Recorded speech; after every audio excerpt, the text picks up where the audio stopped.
बिस्मिल्लाहिर्रहमानिर्रहीम। Welcome back to my channel. आज हम पढ़ेंगे ऑन जो है वो हम यूज़ करते हैं लोकेशन में, डायरेक्शन में एंड टाइम में। इसकी डेफिनेशन में हम इतना ही कह सकते हैं, it is located on the surface and it indicate someone और something on the surface of a thing on top of it. मतलब कि इजी तौर पे इसी डेफिनेशन में आपको बताऊं, when there is no any boundary so we use on. The example, the cake is on the table. We play on Monday. I was born on the 5th June. She came on Defense Day. अब the question is that कि cake तो चलो table पर है भाई, table के side पे कोई भी बाउंड्री नहीं है, लेकिन मंडे एंड ये 5th of June और she came on defence day, ये क्या है? यहाँ पर ऑन क्यों लगा रहे हैं? Yes, right question. यहाँ पर ऑन इसलिए लगा रहे हैं क्योंकि अभी प्रीवियस स्लाइड में मैंने आपको ये बात कही थी कि हम टाइम के साथ भी ऑन लिखते हैं।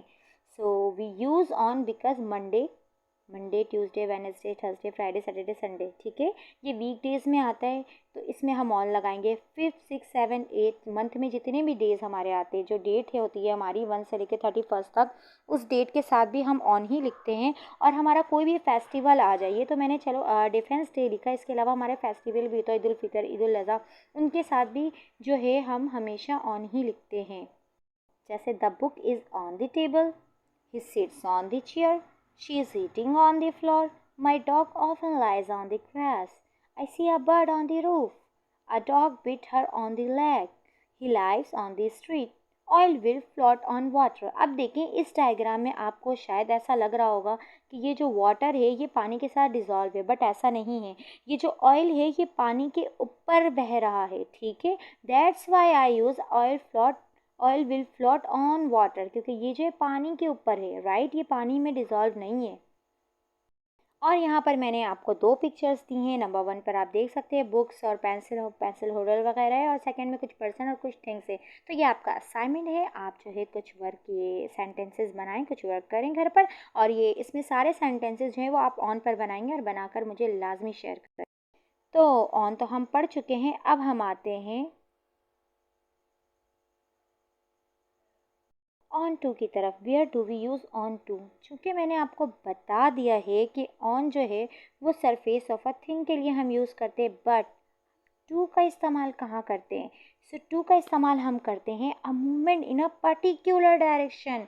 तो अब आप सोचें, जो ऑन है जो सरफेस के लिए यूज़ हो रहा है when there is no boundary, और जो टू है वो movement in a particular direction के लिए हो रहा है। तो जब लाजमी सी बात है, जब ये दोनों मिल जाएंगे आपस में, तो हम ऐसे सेंटेंसेस जो सरफेस पर हो और उसमें मूवमेंट भी जारी हो, तो हम वहाँ पर क्या लिख देंगे? On to. Simple movement to a surface to indicate a movement on a surface और अ थिंग। मतलब ऐसी चीज़ें जो बगैर बाउंड्री के मौजूद हो और जो मूवमेंट होते हुए मौजूद हो, उसमें हम जो है वो क्या लगाएंगे? ऑन।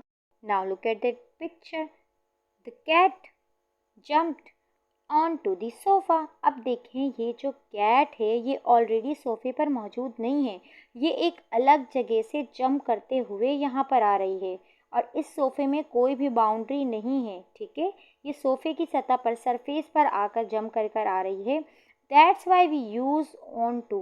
क्यों? क्योंकि यहाँ पर मूवमेंट मौजूद है। अगर ये पहले से सोफ़े में होती तो we make a sentence, the cat jumped in on the cat on the sofa. लेकिन ये इसने जो है जंप किया है, जंप करने की वजह से इसकी बॉडी में मूवमेंट हुई है, इसकी बॉडी ने मूवमेंट की है, और जो इसकी बॉडी ने मूवमेंट की है, इस मूवमेंट की वजह से we use on to the sofa. Another example, आज सुबह सुबह मुझे गुस्सा आया, ठीक है, और मैंने क्या किया? अपना जो फ़ोन है वो बेड पर फेंक दिया। अब देखो, जब मैंने अपने फ़ोन को बेड पर फेंका तो ये फ़ोन जाते हुए मूवमेंट करता हुआ गया। That's why I use here on to. I threw my phone on to my bed. Now there are lots of passenger and the passenger got onto the train because ये passenger जो train में चढ़ रहे हैं तो जाहिर है वो मूवमेंट करते हुए चढ़ रहे हैं। And look at that another example, he put the books onto the table। इसके हाथ में ये जितनी बुक है ये सारी टेबल पर रख रहा है, और बुक को टेबल पर रखते हुए लाजमी है ये जो है एक जगह से एक पर्टिकुलर डायरेक्शन पे मूवमेंट करते हुए जा रहा है। तो इस मूवमेंट की वजह से वी यूज़ ऑन टू।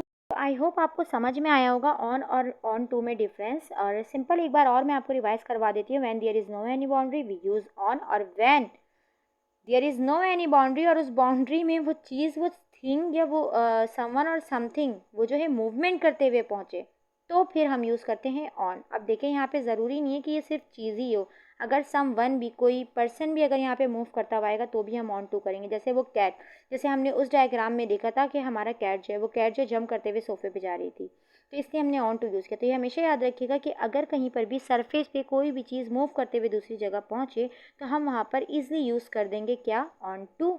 और अगर कोई चीज़ विदाउट बाउंड्रीज मौजूद हो तो उसमें भी मैं क्या यूज़ करेंगे, हम ऑन। अल्लाह हाफिज़, नेक्स्ट वीडियो में दोबारा मिलेंगे।